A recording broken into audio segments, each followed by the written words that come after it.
Hello, and welcome to the first episode of Locked In with Drew and Wesley. This is a podcast idea we've been thinking about doing, and now we're doing it. I'm excited. We're both big sports fans, but that's not the only thing we're going to be doing on this podcast. Especially in the offseason, we're definitely going to be doing other things. We got some friends we're thinking about having on the podcast. A lot of cool ideas. A lot of fun stuff. You can check out our stuff. I'm going to put links in the description of this. So for my stuff, for Wesley's stuff, and yeah. So anyways, jumping right into the podcast. The heartbreaking loss last Sunday, a little sore subject. But that's 34-31, the Lions fall. And what was it again? Was it 21 unanswered? It was 27 unanswered points in the second half. 27. That's horrible. Our next score after halftime was with 50 seconds left.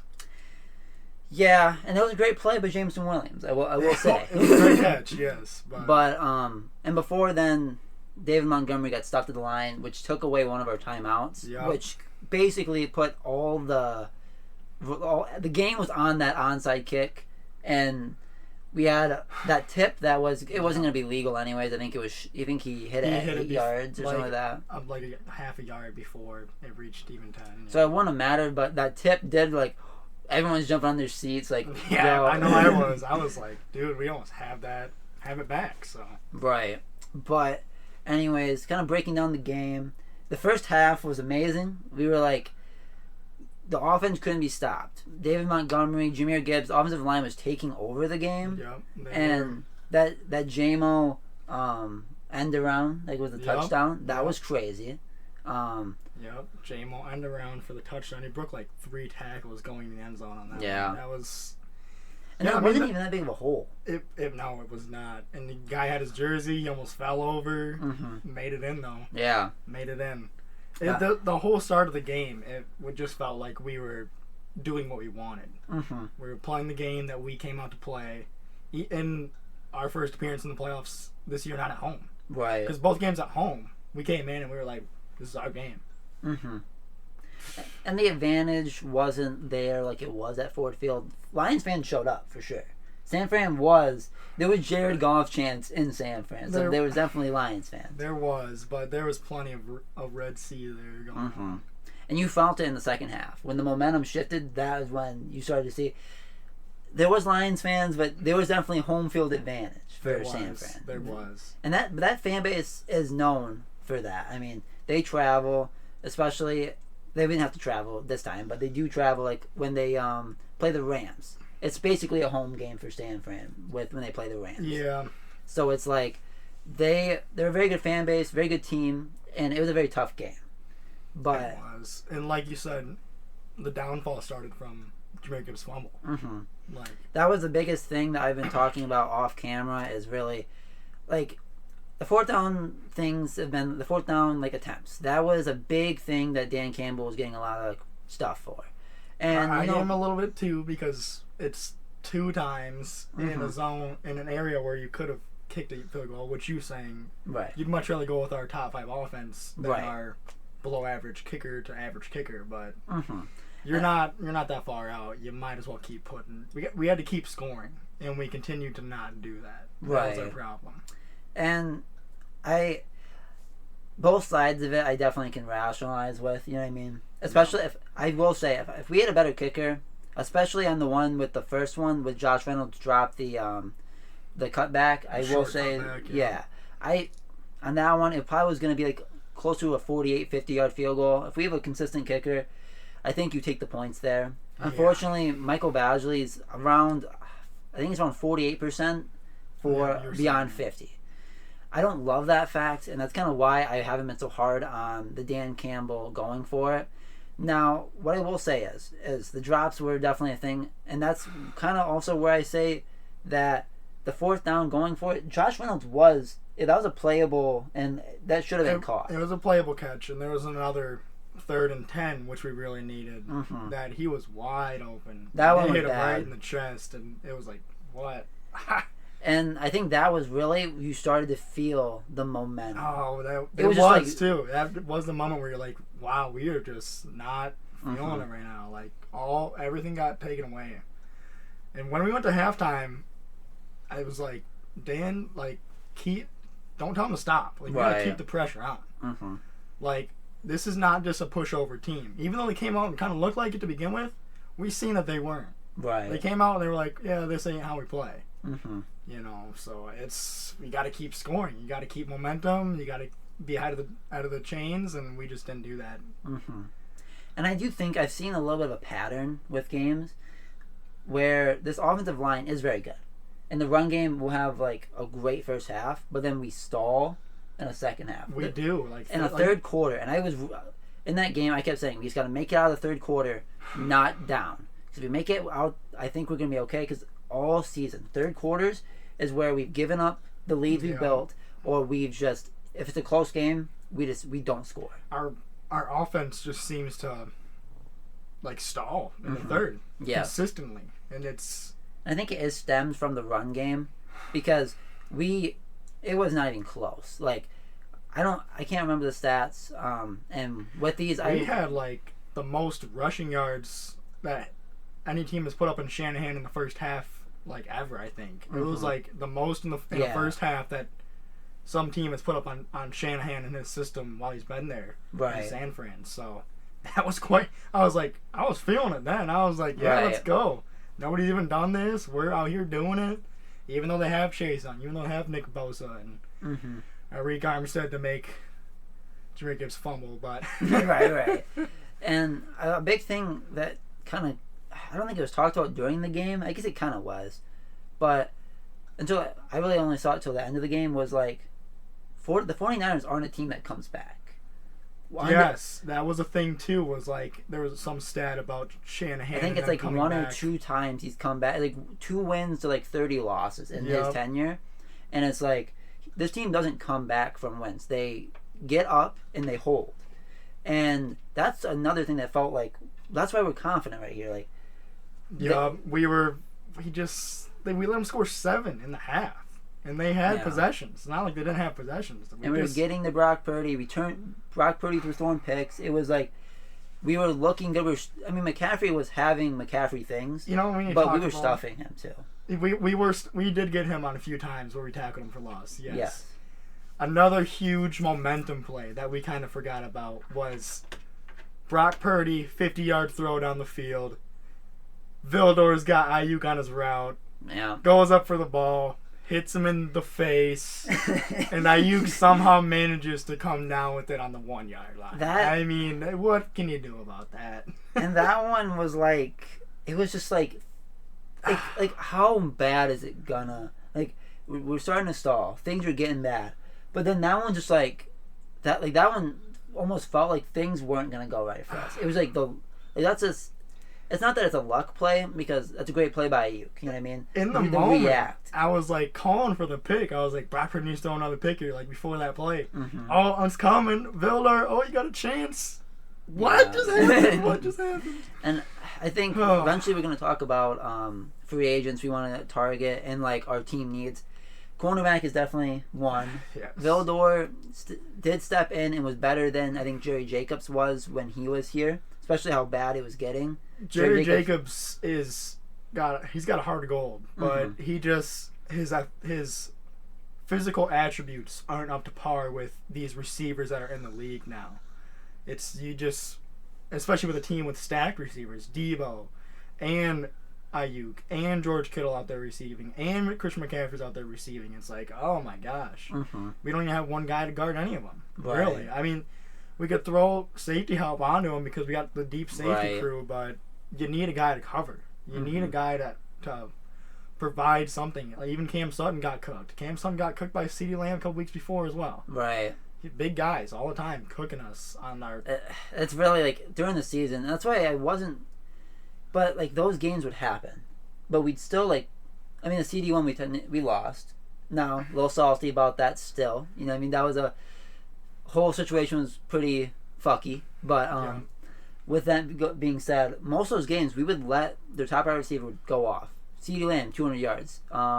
Jefferson, 200 yards. Even the Rams game, Puka had like 185. Puka had a lot. Puka was doing very well. So, like, top wide receivers would do well against us, but we still would win. I mean, I guess Puka, I don't know if he's the one. We would let them throw, but we would get some good run stops. We would get pressure on the quarterback. Hutch just, he's just been better and better every week, it seems like. Right. With limited help on that D-line, Houston being out and not being full and back to himself. Right.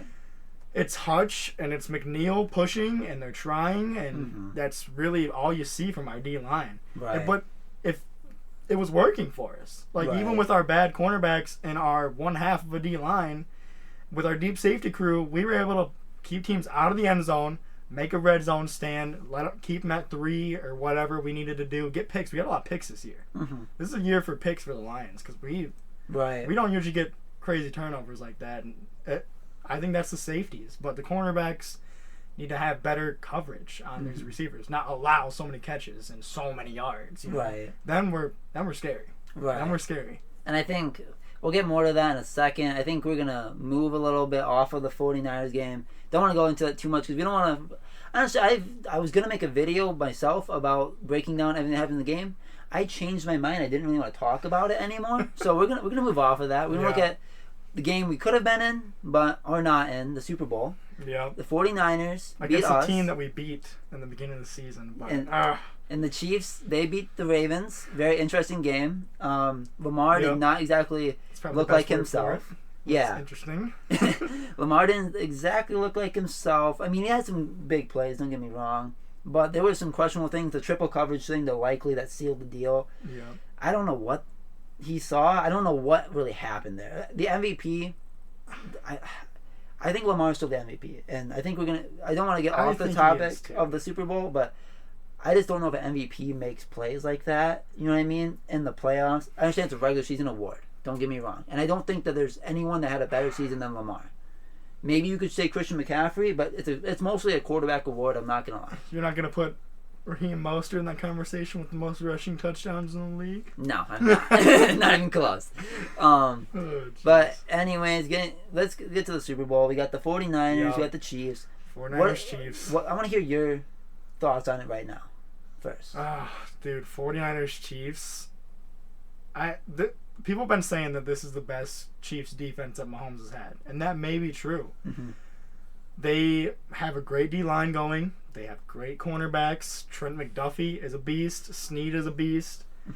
I think, is Justin Reed one of the starting safeties still? I think so. Is he? He's pretty good safety. I don't know who their other guy is, but they got a pretty solid defense going on there. Nick Bolton, and they've been Nick Bolton in the middle for linebackers. He's a young linebacker that has been doing good. But something about the Chiefs that I've seen this year is their offensive stats for explosive offensive play. They're like one of the last teams in the league for that. Right. So they have been really needing this defense to help them go through games. They let the Ravens only score 10 points on them. Right. That team has been a hot team. Lots of touchdowns, lots of scores. Yeah, they're my Super Bowl favorite. Yeah, it's... If their defense plays super well and Mahomes can string a few drives together or even a couple defensive scores, but they are facing a team that's pretty much just as talented on the other side. So I think that this game will come down to the play of Brock Purdy. Yes, I was Brock going to say Purdy that. has not looked amazing, but also he has made the plays that he needed to make. He's turned the ball over too much, probably.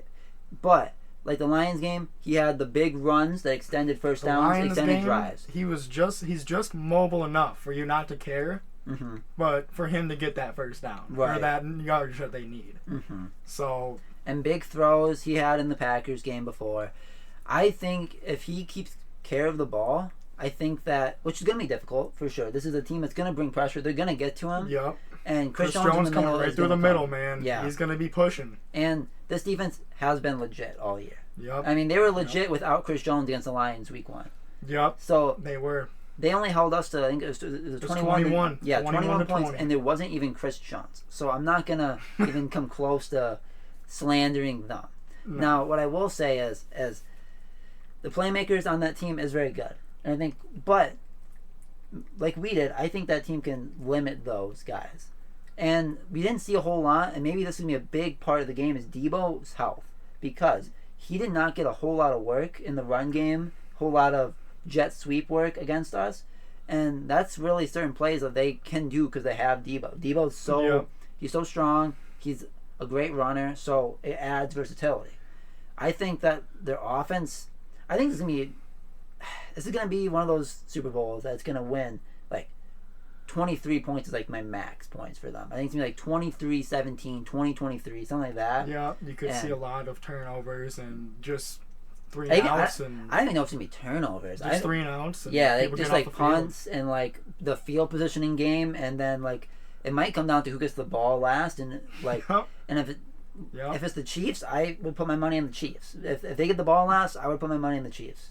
And it's you don't bet against Mahomes. No, we've seen that before. Too many times. And Mahomes and Kelsey are looking like, especially in the Baltimore game, I think he had 10 catches in like the first half. They were connecting. So I think, and this isn't going to be a popular opinion, I think, my bet, especially because of all the Taylor Swift hate, but my bet is if I had to pick my winner, I think the Kansas City Chiefs are probably going to win, and I think that that'll be Patrick Mahomes' 3rd Super Bowl, and I think that he'll probably get Super Bowl MVP. I know that's really not that big of a deal. That's not the big talking point about the game. Yeah. But he'll get a Super Bowl MVP. He'll start adding to his legacy, stacking it up against the likes of Brady, the likes of Manning, and stuff like that, and really starts building his Hall of Fame resume that he already has. I mean, he's a great quarterback. I know there's a lot of disdain towards him, but there's a lot of disdain towards Brady when he was playing. Yeah. When you're great, LeBron. When you're great, you're not liked because it gets stale. People like you at the beginning, but then it gets stale. Yeah. So I think we've been even talking about a little Embiid slander that's been going on. Averaging 36 points a game. So. Right. When you're great, it's not always great because you're going to get hate from the media. Yes. But so I picked the Chiefs. What is your prediction? Well, I'm gonna go ahead and I'm gonna also not pick the Chiefs. I'm gonna pick the 49ers. Mostly just to go against you, but they can do it. It's not like they couldn't win. Right, absolutely. So I'm gonna go with the Chiefs O-line and their edges not being up to par with Nick Bosa and Chase Young. Mm-hmm. Because the Lions, I know personally as our team, we have great tackles to help defend against those extreme beasts on the line. Right. So maybe they can get to... still had 2 sacks in the game. Yep. Maybe they can get to Mahomes a lot and just make him super uncomfortable. That's probably going to be the game plan. Mm-hmm. You still have Fred Warner sitting in the middle. You still have... They have Hufanga, right? They have great safeties. I mean, their defense is something to be reckoned with. Tre'Davious Ward, all it takes is Purdy to be out there, play well, get the playmakers the ball, and then they win the game. I mean, it's really what it is. One thing I do want to say, and I'll have to show you this after we're done recording. Yeah. I don't know how much Chase Young is going to play, and maybe we get to the free agency stuff. I can talk about how I really like that the Lions. Now looking at this this overview of it, I'm really happy Chase Young was not a Lion. I'll have to show you this clip, but basically one of the Gibbs touchdowns, I believe it was, he gave up on the play. He could have made a tackle. He gave up, and he was literally right. Gibbs crossed by him, but he gave up. So then that distance was too big. If he kept running, he would have met him perfect timing. He would have been able to stop him. Sure. Yeah. I saw a rumor, so I'm not going to say this is true. But rumors is about 49ers getting upset about that and getting sick of him taking plays off or giving up on plays so early. And then they probably saw that back in the film room. That's so weird. He's got all the intangibles. Why does he want to not put in the effort? I don't understand. And maybe it's not, I don't know. I'm not going to throw any allegations out. Right. But maybe he's got he wants to go get the quarterback. He doesn't want to stuff the run. He wants to get his sacks or specific things going on. And maybe it's a different issue. Everybody's got their own stuff going on. We can't really say it for sure. Right, absolutely. And of course, like I said, I don't want to throw anything out on the guy because I don't want to be disrespectful to him. Maybe there's something that we didn't even know about. So maybe he's dealing with injuries that we didn't even know about. I don't want to, like I said, I don't want to speculate. Right. But that was a thing that was when he was with the Commanders. It wasn't and that was a thing that Brad and Dan only want to get guys that fit the culture, and maybe that's why. man. And that also might mean and this might be a discussion later, 49ers, do they bring back Chase Young? Dude, that's a lot of money with all your superstars on contract already. And if he's going to be taking plays off, is it even worth it? Is it worth it?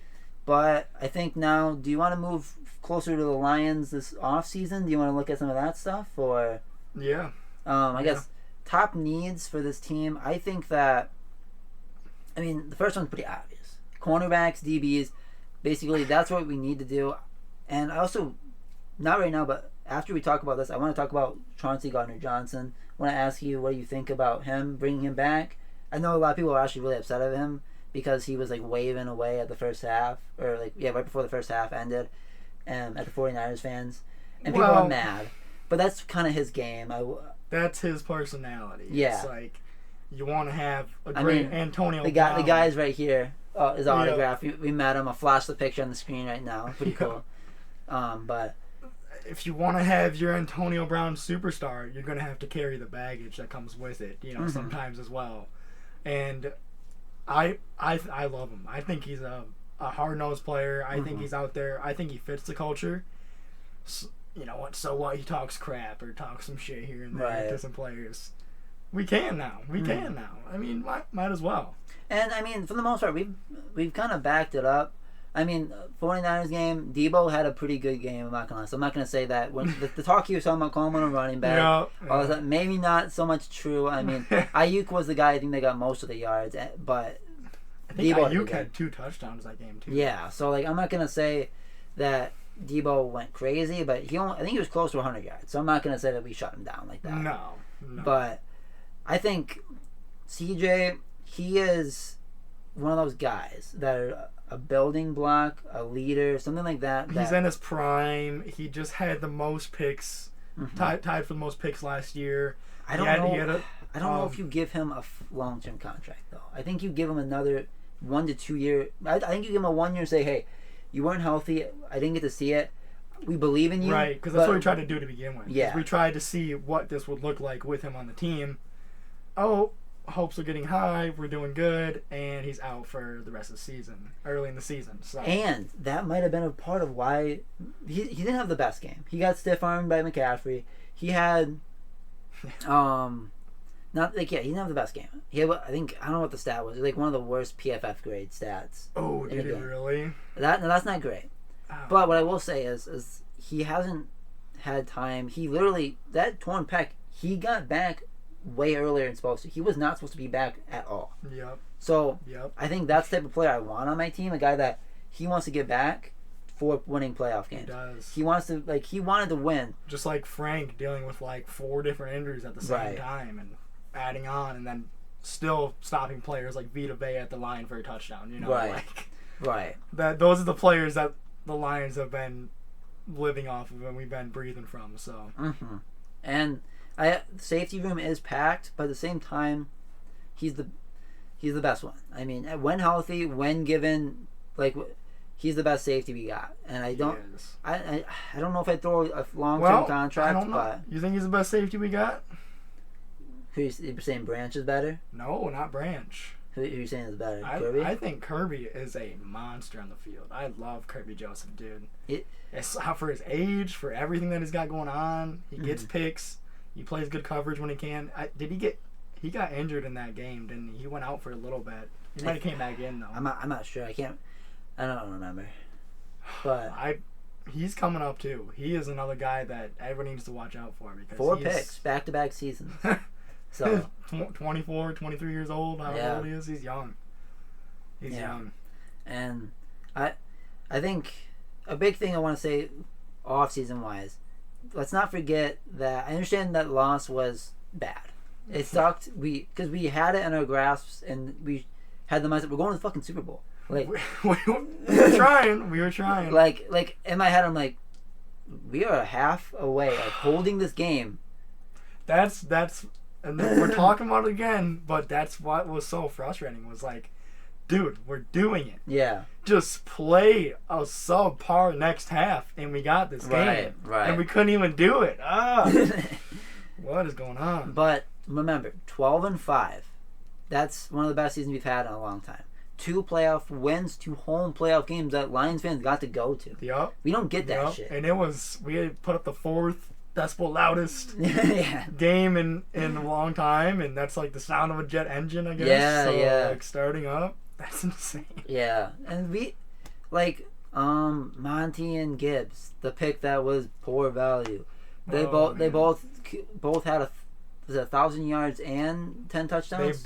They were the first running back duo that played on the same team to have both 1,000 yards and 10 touchdowns each. Yeah. Yes. On top of Laporta having the most rookie receptions for a tight end and also 10 touchdowns himself. Like, it was a great. All of our top 4 guys in your 1 through 3 rounds. Yeah. I guess Hendon was in round 3. We had 2 picks in round 2. And because we had traded up into the second round to get Branch. Yes. So we went Gibbs, we went Jack Campbell, who had a good season as well as a rookie linebacker, a position that we did need at the time as well. Right. Well, very desperately. And with Houston being out, he was kind of forced into a role he's not normally in. He was more taking the James Houston role of being the rusher. And that wasn't his game. He was more of a coverage linebacker. Stopping the run, keeping guys in front of him, chasing down runs, secure tackling, making sure they don't get past. Because that's something, too, that we've had problems with is like, we'll get to the quarterback, and then we won't sack them. And it's like, how do you get out of that? Yeah. You have like 15 seconds, 20 seconds of time because we just can't even tackle the quarterback. Right. Tackling a Brock Purdy should not be hard. He's not that big of a guy compared to our D tackle or whoever got to him. Like, come on, guys. Right. Oh, it gets a little frustrating sometimes with that stuff, but when you see Hutch grab a guy, he's going down. Oh yeah. He's going down. Oh, yeah. And like, I saw the stat, and I'm working on a video right now. I don't know if it'll be out when this comes out. Probably be out before, but I don't know. We'll see. With all the records that happened, franchise records. Plenty of records. I'm not done compiling, by the way. I'm at like 3 pages on my Google Docs. It's a lot of records. So, it was a great year. It was a great year. I'm not taking away from the fact that it wasn't a great year. Right. But if we could have made the appearance that we haven't had, oh man, against a team that we have beat, oh man. Well, I mean, granted, without Chris Jones and Kelsey, who have been catching fire, but it was a chance. It was an appearance. It was a showing your face, hey, we can make it here. Not, we don't even have a history of ever making it there. Yeah, I think that was the biggest thing. That was the biggest thing. I think everybody would have been just fine. You make it there, you lose. Fine. We made it. Yeah. We finally made it to 1. But, But at the same time, I think the rumored cap is $58 million. That's pretty good. The picks, I think it's 3 or 4. I think it's 4 in the top 3 rounds. Yeah, I think it is too. And the 29th pick in the draft for the first round. But so we have assets, we have cap space. I don't think we're going to throw a lot of money. I've seen a lot of rumors about like multiple big splashes. I don't think that's going to happen. I think that what they're going to do is they're going to get a cornerback, maybe 2, and then maybe veteran guys that are cheaper. I don't think we're going to see a big move. I'm going to re-sign our guys. I don't think we're going to have 3-4 big moves like I've seen on Twitter and all this stuff. Now, looking at that, I think that this team is ready to take a next step, and I think there's veterans that we can add that are cornerbacks. Biggest need, Jalen Johnson of the Bears, he is a free agent. Is he a free agent? Wow. L'Jarius Sneed, he is a free agent. There is guys. I think, is Jonathan Jones off the Patriots also a free agent? I'm not sure. I believe he's a good sized cornerback as well who can play well. So there's guys, like you're saying, there's guys to be picked up and brought to a team that's ready for him. Right. They'll get immediate spots, L'Jarius Sneed I would love. But at the same time, I think it's going to be tough to pull him away from a good Chiefs team. Yeah. But what I will say is Jalen Johnson of the Bears, as they have the first pick. They might take Caleb Williams, they might not. We don't know. But that team does have promise coming in the future. I'm not going to say that because the division is looking very good. Yes. Foreseeable future. A lot of young people are stepping up, like young quarterbacks, young wide receivers for teams. Like, right. The Packers seems like all the best young wide receivers in the game. Mm-hmm. Freaking Christian Watson, Jaden Reed. You got Dontavion Wicks making playoff touchdowns. Like, dude, crazy. Right. Like, I think that there is I don't know how good the chance is, but Jalen Johnson is a true shutdown corner, and I think that is what we really need here. I don't think we need a guy who's going to get a bunch of picks. I want a guy who I put on the number 1 wide receiver, and I don't really worry about him. Yeah. I saw this thing about Jalen Johnson. His passer rating when thrown to it's 33. That's a shutdown corner. Another cornerback. This one, a little older. Gilly Lock, Stephon Gilmore. Ah, yes, Stephon That Gilmore. would be a guy that I actually would hope. Because I think that's a 1-year deal. I think it is. And then maybe we get a guy in the draft. And then we're adding to it, but we're not. Which we can talk about deals. in next podcast that we do. Right. Talking about draft prospects and right. possible cornerback draft prospects. Because I know a lot of people have been talking about Kool-Aid McKinstry. Mm-hmm. There is a lot of cornerbacks coming out of this draft that I've started to see. And there is. I don't know what Brad's going to do. And honestly, I want to make it very clear when we're talking about this stuff, we're just thinking about things that we would like to do. Places where we see that have need, on the team. But I will be very clear, and I know Wesley agrees with me. We trust Brad Holmes with this drafting. You know what? Go. I think that guy right now, he's had Jack Campbell wasn't the perfect pick right now, but I'm not going to say that pick isn't going to develop into something great. If Melifonwu didn't look like the best pick, we saw the second half of the year, holy fuck. He started picking it up. Yeah. He looks like a great hybrid Derek player. Barnes. Crucial playoff win. Yes. What the heck? Yeah. That was awesome. Elaine McNeil really is starting to develop into a big-time D-tackle. We had seen that after the Tampa Bay game that our players were trying to discuss which of their draft classes was the best. Yeah. It's like these 3 years that we've had with Brad Holmes and him drafting these players and making these moves. Okay. Now we're just getting a little bit intrusive now. Well, sorry about that. My cat was being a little bit of a fuck. So, 3 cats, 3 dogs. Having quiet in this house is probably going to be not attainable. My TikToks I do, by the way, so many takes. It's so bad. Yeah. Anyways, we're back. We're Brad Holmes. To Brad Holmes and his draft picks and all this stuff. All these them having to talk about which draft class was the best tells you right there. We have had hits on hits on hits, and it starts with those building blocks in the beginning.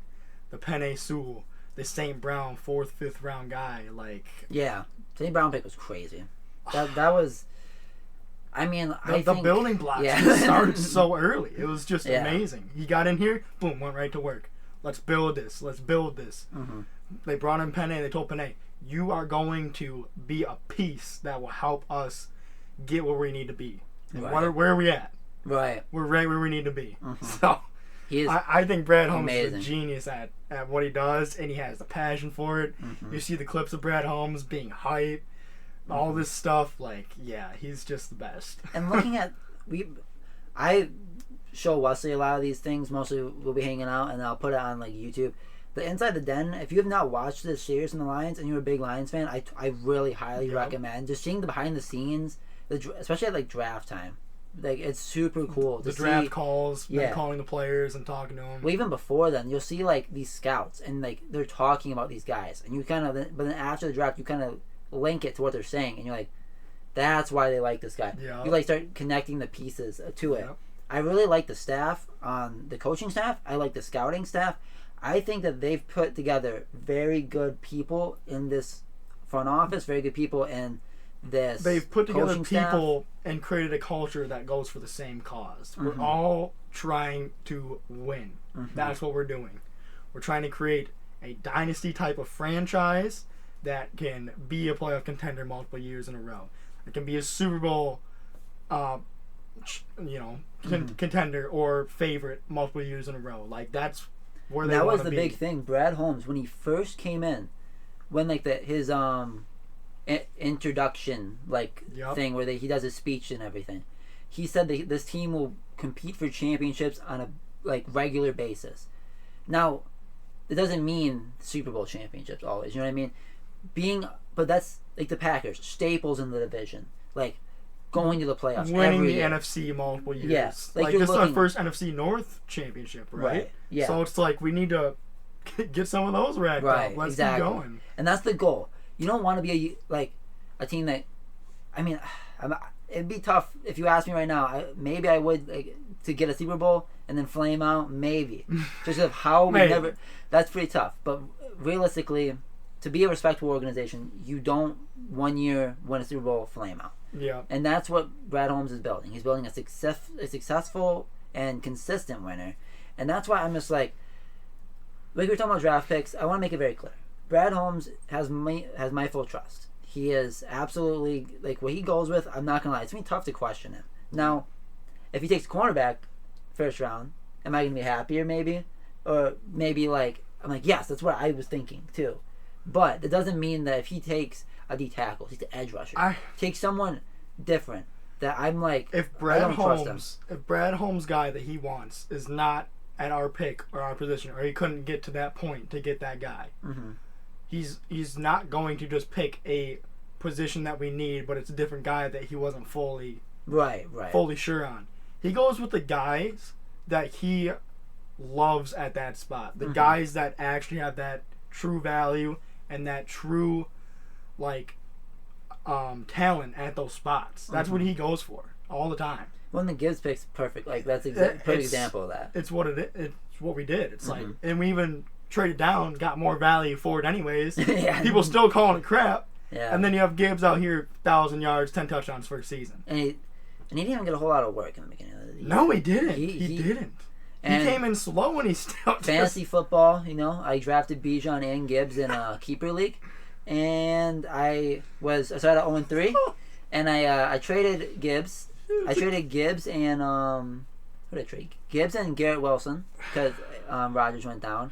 Really had a terrible start of the season, but I fixed it. Garrett Wilson. I traded for CeeDee Lamb and Travis Etienne. No, not Travis Etienne. Who was it? No, was it Rashad White?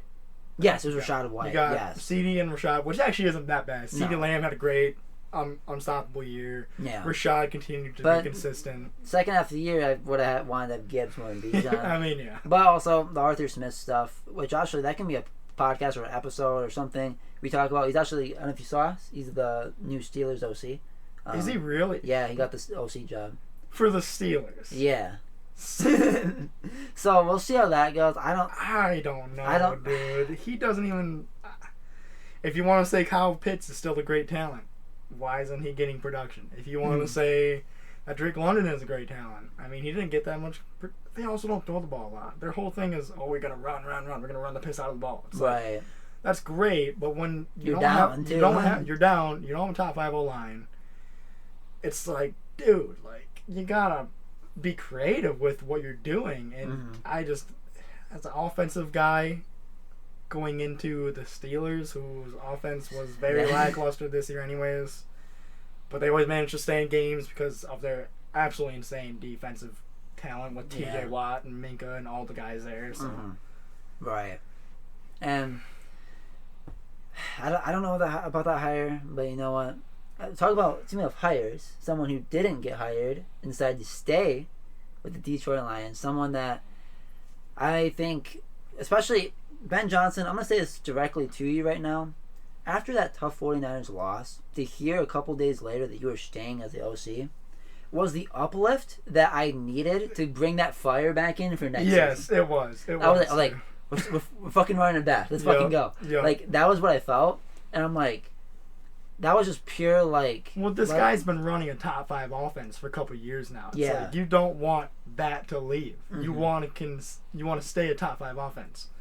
Now sometimes, we've been talking about, these third quarters we come in, looks like we're trying to do the same stuff that we were doing before, and it's maybe he can look back and rethink some of that stuff, or we won 12 games. Yeah. So it's like just stay consistent, improve, always improve. I'm sure they're always looking to improve. Oh, yeah. Anybody else is, but I love having them back. Oh, That's yeah. for sure. And the players. I can tell you for sure that the players, one, they love Ben Johnson. It's like, and you'll see in training camp. Amon-Ra St. Brown, this last training camp, they did a play in training camp, and they scored, and it worked. And I think it was to St. Brown. St. Brown comes running off the sideline, like, telling Ben he's a genius, like I love this shit. Yeah. Ben Johnson, and I want to make this, I want to talk about this. Ben Johnson has been an OC for 2 years. But this was his 5th year a part of the Detroit Lions Association. Yeah. He was a part of the Matt Patricia regime originally. That was the one good thing. That was the one good thing that came out of that regime. Yes. But Matt Patricia. I know. And I think I saw some stuff, he said, like, him and his wife, like, sat down. And they were, like, just looking at it. And this might be a thing, kind of like what happened with Kellen Moore and the Cowboys. He might not actually go get a head coaching job. Back in the day, Kellen Moore was seriously looking at head coaching jobs. But at the same time, I think Ben Johnson's so good. I think eventually he's going to get it. I think he's going to be very picky, but anyways. He's so young. He has so much. He could wait 15 years and then become a head coach and have plenty of career head coaching for him to do. So it's like, he's totally fine. Right. I think he just wants to win here. He wants to win here. Originally, because he got asked about it last year. He got asked, like, why did you stay? Like, you had, granted, I don't think the job he was playing to give the Panthers. And we saw how that happened with Frank Reich. He probably could have helped them out this year, but yeah, that's their own problem. Well, but also I think Ben, like, he doesn't want to take a job that isn't perfect because he understands what he has here. He's got a great offense. He's coaching. He's got and you have the players to have great offense. You have those O-line players. You have Panay, the best tackle in the league. Don't talk to me. You have 2 running backs who have different roles and are dynamic at what they do, who can both catch the ball. You have a rookie tight end that we just brought in that looks amazing and looks like he has years of potential just waiting for him. Mm-hmm. You have St. Brown who's still young. Like, you have J-Mo, who we barely just touched the iceberg tip of, and I'm telling you that right now. We've barely seen what J-Mo can do. Yeah. Because we almost had a play in that 49ers game where we gave it to J-Mo, and he just took a half-step hesitation, and he didn't get that catch deep in the end zone on play action. But. Mm-hmm. And I think Jameson Williams hasn't got used a lot by Ben Johnson. And I think that might be something that was drawing question. Like, some people weren't the happiest with Ben Johnson. But what I will say is Jameson Williams hasn't had the best shake in the NFL. But he's still done very well in it. His first year, literally, like, I understand, I think he played 7 games. But let's not act like he played 7 games. You know what I mean? He was coming off a torn ACL. He was coming in run blocking. Getting, like, the feel of NFL speed. Like, just kind of feeling it out. He was out. NFL hits. Like, when you're trying to run block, how players go. Everything like that. When you're out for that long and you're coming back from that bad of an injury, you really want to just see what your limits are to begin with. And then, and that's regime. Like, James Houston was off IR. Playoff game against the Bucs. Season could be over, technically, if we lose. They decided to hold him out to the 49ers game because they don't rush back players. Former players on this coaching staff, I think, know, like, this guy's not good. He wants to go out there. We know it. But he's not good. We don't want to force it. He's a young talent.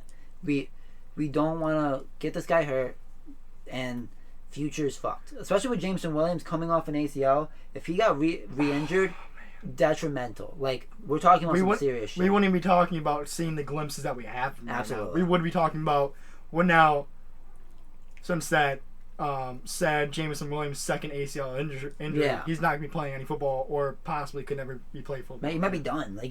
Like, exactly. And it's like, and then what happened the second year? The March Madness gambling that got him out 6 games. Well, originally 6 games, cut down to 4 because they changed the rule mid-season. Which overall, I'm not gonna lie, as a Lions fan, it was very frustrating. Not at Jameson Williams, honestly.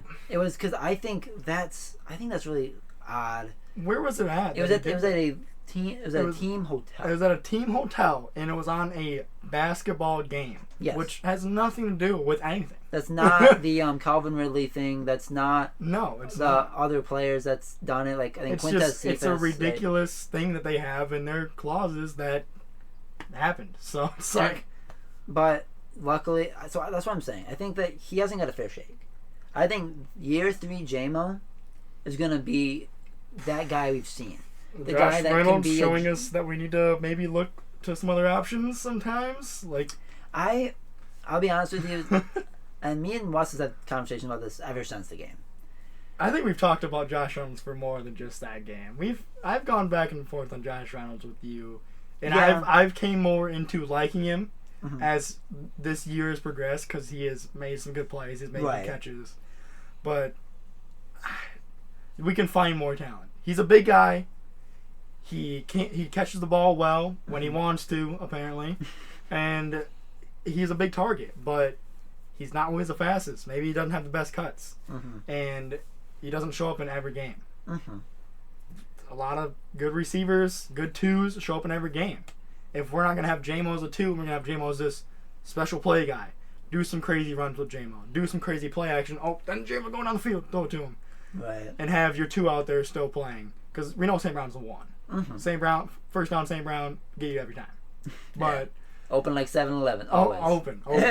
Open, catching, throwing you off his back, does not matter. So, but I think that's someplace that, and he's a free agent. How much do you really want to pay for Josh Reynolds? I think you want to pay him $10 million a year. You want to pay him $9 million a year. He had a career year, so I could see him trying to cash out. Yes, I wouldn't actually blame him. Kind of like, well, I can't say like Jamal Williams because it didn't actually work out because he didn't get that much cash. Anyways, he probably was going to get something similar with the Lions. Yep. But anyways, my thing is I think Josh Reynolds instantly got a lot of hate because the big drops they had. But what I will say is the Rams game and the Bucs game, he was factored, especially the Rams game. He was. And him and Goff's chemistry is no secret. I just like to see a consistent, I'm here. I'm showing up. I'm showing up in these moments. I'm showing up in these moments. Especially if we're going to keep going making these runs. But at the same it's great time, for you to be there the first couple of games. Right. And then, we get to a really big game that's going to the bowl. And you get a little shaken, start dropping the easy ones, and then you're like, But at the same time, of course I'm talking about affordable contract. I'm not talking about if he goes and he tries to get a lot of money, like career year trying to get $10 million a year. That's all I care about is not getting into a bad situation with cap space and having players that aren't performing who get paid a lot of money. It's like, that stuff never sits well with me to begin with. But absolutely. Josh Reynolds was one of the building blocks, I think. When we got him off waivers, that was a 3-win season. And he was a big part of that offense, and he's been a guy who's been around. But also, I just think that him as your 3, you're quite happy with that.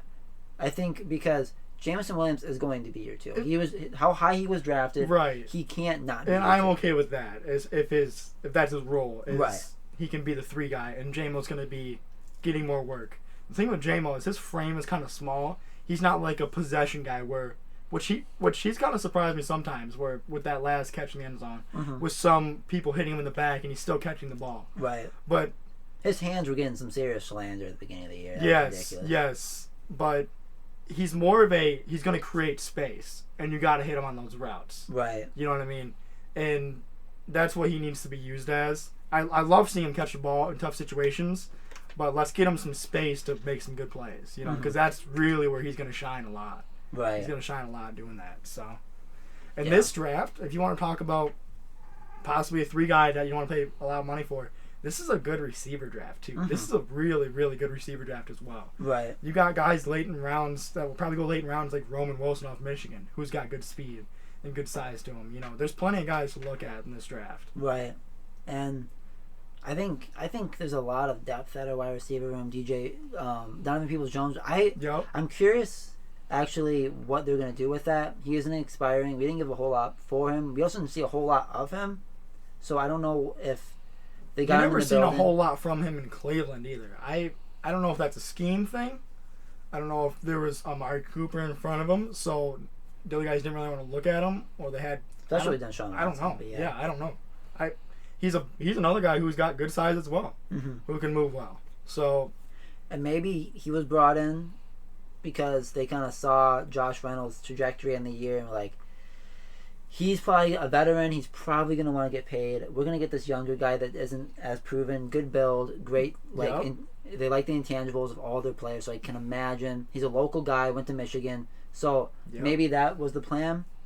And that I like Donovan Peoples-Jones. Right. I don't think he's and we still have guys like if Josh Reynolds walks, Khalif Raymond, like we haven't seen Antoine Green. I mean, I'm saying seventh round pick. I understand, but there's guys.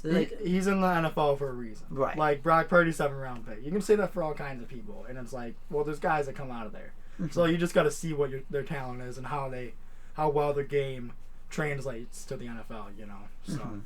Right, and I think it would be interesting. In a future podcast, I know we keep talking about that. It's just because our very first one. We're like, and we're gonna get better with this, of course. We're like, we have a little thing to set up. A little bit, for sure, but one thing I really want to talk about in a future podcast, not right now, is guys like Broderick Martin. Guys we're looking forward to seeing next year, hoping that their roles climb. Even if their roles don't climb, even having them as a guy who can fill in for roles when we have injuries, when we have guys down. And if they can fill in and play good football out there with our team, you know. Right. Well, we talked a lot of football.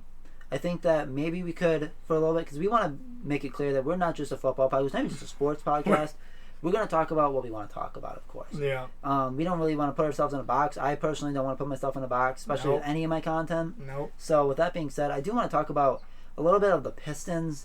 Not a lot of people in the media want to talk about the Pistons because... we're here. We're gonna tough it out. Yep. We're looking forward to better days. I mean, we just got off watching the Pistons games. And we are 6-41 currently, I believe, is the record. Yeah. And I will still watch every Pistons game that I can, and I will continue because still gonna watch Cade get some work in. Exactly. And there's definitely good things about these games, but looking at one of the biggest rumors that I've been seeing and. Something that one of my favorite ones so far. Yeah. Especially there's actually two that I've been seeing quite a bit of, but the first one that I think is most likely is the Zach LaVine trade. Zach LaVine, and I've been told by people I've seen on rumors on Twitter and stuff like that, but that we are the only suitor for Zach LaVine, which is good. Which is definitely going to give us some leverage, especially if they want to move off him because his contract is high. He's got a big contract, that's for sure. But that type of talent for a price tag that hopefully we're getting something like Bogey, Wiseman, and then if we have to move off Sasser, I would prefer to throw Killian. I would prefer it be a Bogey, Wiseman, Killian trade. Right. Maybe you throw a second. They're young guys, and you get Bogey as well, sure. but I think it's the cap relief that they're going to get expiring with Wiseman, expiring with Killian. The cap relief. And then if they want to keep Wiseman's going to probably be a backup center for this league. That's probably not going to be too bad. He probably will. And he hasn't got a lot of reps. He's still one of those guys that he's definitely not a number 2 overall worthy player. No. But he's a bench player. He's big. He can get buckets in the paint. He was supposed to be able to shoot a little bit, but he shows flashes of some really great stuff, especially he does. But I think if we don't do this move, I'm not worried because I understand that doing aggressive moves just because we're bad and we've started to pick things up. At the time I kind of laughed, but the trade of the Marvin Bagley trade, the Isaiah Livers, I think it was 2 seconds, which I didn't love giving up, but they're seconds. We got Mike Muscala and Danilo Gallinari. Well, I believe we're 3-5 since that trade, which I mean, of course, isn't that great, but we need to do something. Well, I've noticed now that Gallinari being out there, we had a lineup out there that was like Sasser, Gallinari, Burks, and another guy that was a shooter that was out there, and that was 4 shooters. It was Monte Morris. Yeah, he's healthy now. It was 4 shooters with 1 non-shooter, Asar Thompson, who was a ball handler, or is working towards that. You know, which is a lot better than say you have Bagley still and you have Livers still. Livers was in a shooting slump. So Livers isn't out there shooting. That's going from 4 guys that can shoot on the court on your bench to only 2 guys that could be on the court that could shoot. It's a huge difference, especially in today's NBA. Oh, yeah.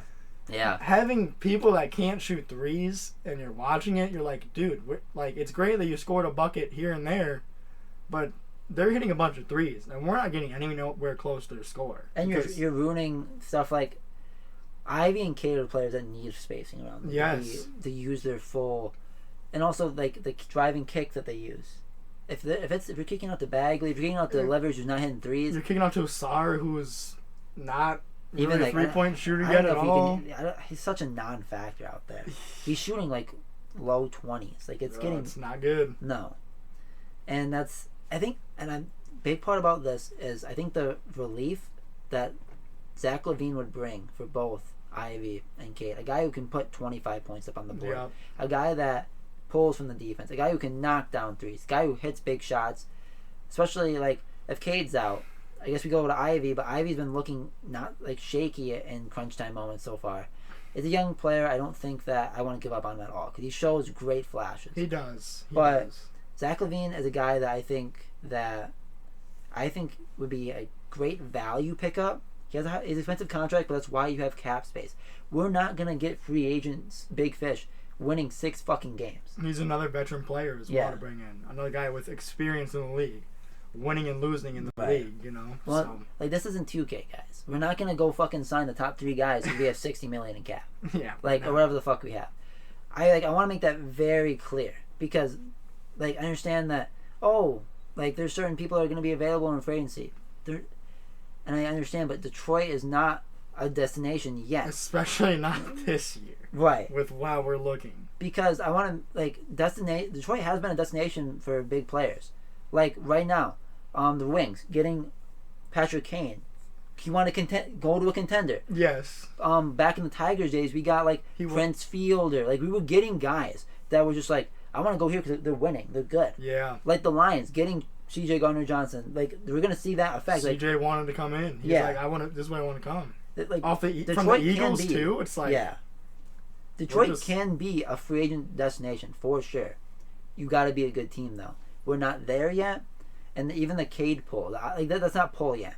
Once we start winning games, and they're like, I want to play with Cade Cunningham, then we can get there. I want to play with Cade. I want to play with Ivy. I want to play with Duran. Right. Like if these guys can start to win and still play at good levels and play at better levels, right? Like people want to come, right? But we got to get to that point. We're not right. This ain't the year. Not even close yet.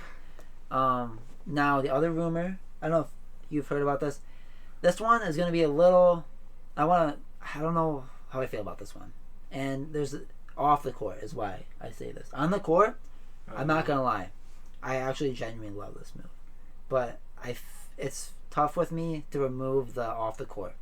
Miles Bridges. He had this scandal this last offseason with, I don't want to say, because I don't know for sure, but I'm pretty sure it was beating his girlfriend of some sort. Assault of some sort. Yeah, some sort. I don't want to say for sure what it was, but that's what I'm quite sure of. That's what he was charged with. He was and then he returned to the Hornets. He's on a very cheap deal. We're gonna have to throw a bag at him in free agency because he's still the same player. He can give you 20 and 28. 7. He's a versatile defender, a shooter, a guy who is honestly probably the ideal forward. Now that's a trade rumor that you've been hearing. Yeah. Because I think they want to move on with him because of his baggage. Because of that. Is this his last year there? Yes, he's got a 1-year So deal. then, like you're talking about, if we could bring in a Zach LaVine on his contract, which is a couple more years, and then you go sign a possible Miles Bridges player, who, like you said, off court, you don't really know if you agree with it. Right, but absolutely. Definitely his on-court play would help us tremendously. It's not like if we bring in those two guys together right there, we're not this team that has only 6 wins. Right. We have 5 wins. And I really wonder, because last year it was the 8-in. It was the Colin Sexton. It was Miles, and there was another other player that there was the big fish, which wasn't the most stacked free agency we've seen. Right. But I really wonder. He was such a good fit. I don't know if the Hornets were going to re-sign him for a long-term deal before that, or if the Pistons were in rumors about him. Yeah. Maybe this year's different.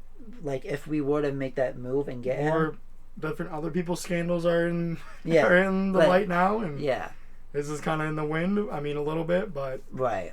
And I I don't know about this because of the off-court things. On-court, he's probably the most ideal forward we could get. A guy who's a lob threat, shooting, like, defense, of course, we have to make bad decisions. Yeah. Like, unfortunately, he made a really, really bad decision. And if you guys don't want him because of that decision, I actually, morally, I can agree with you. I have a tough time getting past it. I don't know how I'd feel with him in a Pistons jersey. I'm going to be honest with you. But at the same time, but there's... I agree with the fact that people can change. People need second chances. I understand it's so recent that, you know what I mean? I can understand people still being very hard on him. But at the same time, we're hoping that he develops better as a person. He realizes his mistake, that what he did was incredibly wrong. Something that there's, like, it's inexcusable. But hopefully he can grow as a person, not be that person anymore, and have a better life going on off the court. Because we don't want... That's for sure. You don't want to see a guy like him, a young guy. He went to Michigan State.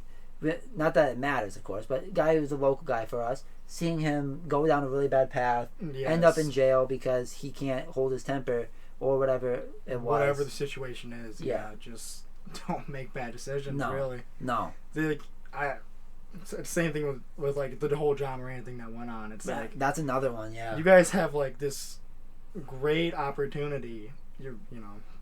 I don't know how they look at it, but... They're making like all this money. They have a great opportunity. They get to play a sport that they love for a living, and they're very good at it. And they're very good at it, and they're making all this money. And we're gonna go and do dumb stuff. Mm-hmm. I personally don't understand that. From where I'm at, but also we don't have the fuck you money that we can get what we want. So we're not gonna. I don't know. I don't think I can't say that I would be doing the things that they're doing, even with that money. I wouldn't be doing all that. I know. Risking it all. I know, but that's what they're doing. Is they're risking it all. Yes, that's what you do. If going to jail is not, or committing crimes is not like. Just because you have money doesn't mean that you can do this. You're not above the law. It's like you could ruin your life the same way anybody else could. Mm-hmm. So why are you doing it now when you have a better opportunity? What? Mm-hmm. Really? You're doing better now, and now you're gonna be dumb? Wait, why? Like, to me, it doesn't make any sense, but I don't know. But, now I think we're going to move off this a little bit. A little bit of rambling. But, a little bit of rambling. But another, one target, actually, that I don't know if we can get. But he's a great guy that I think we can get affordably. And he's... I don't know why I just forgot what I was about to say. The guy, he's on OKC. He's a forward. He's a shooter. Why don't I? He's a bench player. Oh, really? Is it Kenrich Williams? No, it's not him. No? Fuck, why do I not? Is it Poku? Because they're not playing him? No, that's actually not that either. Forward that can shoot? No, not four. I think the forward. Right. Is it Isaiah? Fuck. Okay. Is it Isaiah Joe? Isaiah Joe, yes. I want to get Isaiah Joe. Okay, yes. So, he's 40% shooter. He's not really a forward, dog. Well, shooting guard is small forward, I guess that's why. But he's like 6'6". Yeah. So that's why he could play the role of a forward. Yes. Yeah, not the power forward, I guess. But he's a great shooter. Yeah, that's for 40%. A guy that I think that could be a not expensive move at the deadline, but I mean, shooting also does cost, so I'm not gonna say. Yeah, it does. Untouchable Duncan Robinson off the Heat. I don't know if you guys saw that. That was something that I've seen rumored around, that Duncan Robinson is untouchable via Miami. That's I don't just know. Odd. I don't know. That's odd.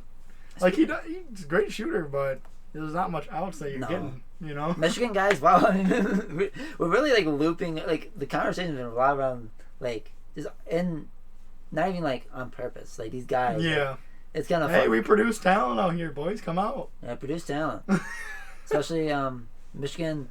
Come on to the Wolverines. Yeah. I'm excited. Go play some football. So Jim Harbaugh leaving for the Chargers. I don't know if I'm super worried. The biggest thing I'm worried about is recruitment. That's the only thing I'm worried about. That's why we did that before, and we grabbed that 4-star QB before he was gone. Yeah. I mean, but we do have a lot of guys leaving for graduation. Not a ton, but quite a few. Yeah. Or the draft. Is that guard or that Zach Gentry? Is that his name? No, his name is Zach Zinter. Yeah, Zinter. I don't know. Yep. Gentry. Yeah.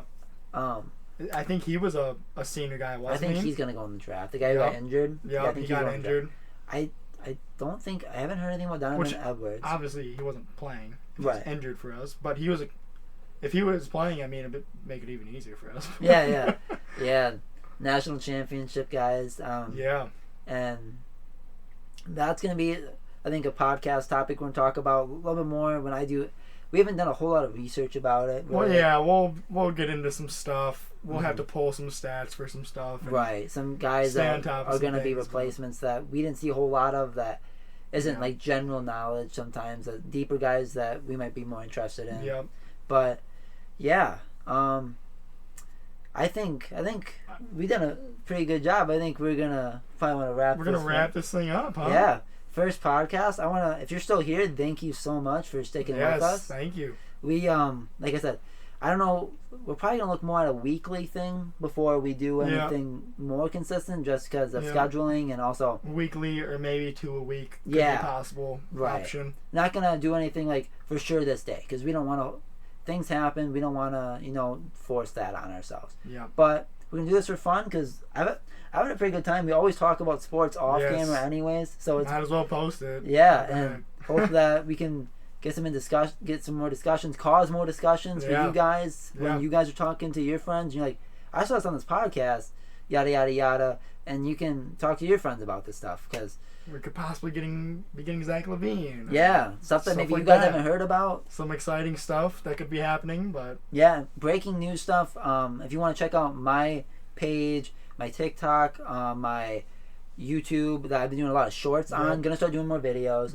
My Instagram, all that stuff I'm gonna have linked down below. So, and my Twitter during games, a lot of times, especially in the NFL season, if you want to hear my thoughts during the game, that's where I tweet the most. I try to do some on Instagram, but it's mostly on Twitter. But yeah, and if you want to check out Wesley, we're gonna try to get Wesley into doing some more stuff. Maybe we'll see. But anyways, guys, again, want to thank you guys so much for sticking with us, watching this video. Hope you guys have a great day, and stay safe.